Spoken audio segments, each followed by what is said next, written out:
नमस्कार दोस्तों, स्वागत है आपका मेरी इस नई कहानी में जिसका नाम है चित्रकार की खामियाँ। दोस्तों, कभी आपने सोचा है कि अगर हम किसी को अपनी एक खामी के बारे में बताने को कहेंगे तो वो हमारी 10 खामियाँ गिना देगा, लेकिन उसे सही कैसे करें ये नहीं बताएगा। हमारी आज की कहानी भी इसी से रिलेटेड है, तो चलिए कहानी को शुरू करते हैं। लेकिन शुरू करने से पहले अगर कहानी आपको पसंद आए तो एक लाइक ज़रूर कीजिएगा और चैनल में नए आए हो तो चैनल को सब्सक्राइब करके बेल आइकन पे ज़रूर क्लिक कीजिएगा। तो चलिए आइए कहानी को शुरू करते हैं। एक बार की बात है, एक बड़े शहर में कहीं दूर देर से एक चित्रकार आता है।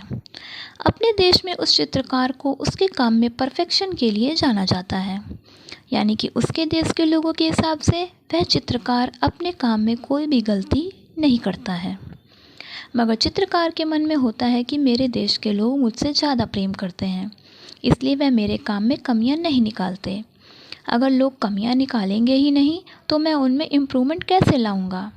बस यही सोचकर वह चित्रकार अपने एक करीबी मित्र के साथ किसी और देश में अपनी कला का प्रदर्शन करने के लिए चला आता है।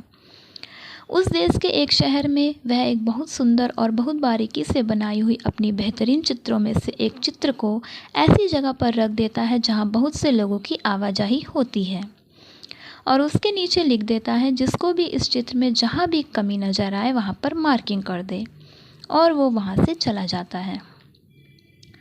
अगले दिन वह चित्रकार अपने मित्र के साथ उस जगह पर आता है, यह देखने कि उसके चित्र पर कितने मार्किंग लोगों ने की है। लेकिन वह देखकर शॉक्ड हो जाता है, क्योंकि अब उसका चित्र वह चित्र नहीं रहा जो उसने रखा था, बल्कि सैकड़ों मार्किंग किया हुआ एक भद्दा चित्र बन चुका है। वो बहुत निराश हो जाता है। उसे लगता है शायद वो उस लायक नहीं है जितना उसके देश के लोग उसे प्यार करते हैं।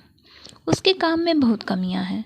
उसको इस तरह से निराश देकर उसका मित्र उसको एक सलाह देता है कि तुम दोबारा से एक अच्छा चित्र यहाँ पर रखो और इस बार लोगों के लिए लिखो कि जिसको जो कमी इसमें दिखाई दे वह उसे ठीक कर दे। चित्रकार ने अपने मित्र की बात मानते हुए अपनी एक और बेहतरीन चित्र को उसी जगह पर रख दिया और वैसे ही लिखा जैसे उसके मित्र ने कहा था, और वहाँ से चला गया। अगले दिन जब चित्रकार उसी जगह पहुँचा, वो और ज़्यादा हैरान हुआ, क्योंकि उसके चित्र में इस बार एक रत्ती भर का बदलाव भी नहीं हुआ था। उसे यह समझ में आ गया है कि लोगों के लिए दूसरों में गलतियाँ निकालना बहुत आसान होता है, लेकिन उन्हीं गलतियों को सही करने का काम बहुत कठिन होता है, और ऐसे काम में कोई इंटरेस्ट भी नहीं रखता है। तो दोस्तों, आपको कहानी कैसी लगी हो हमें कमेंट करके ज़रूर बताइएगा। तो मिलते हैं आपसे अगली कहानी में, तब तक के लिए धन्यवाद।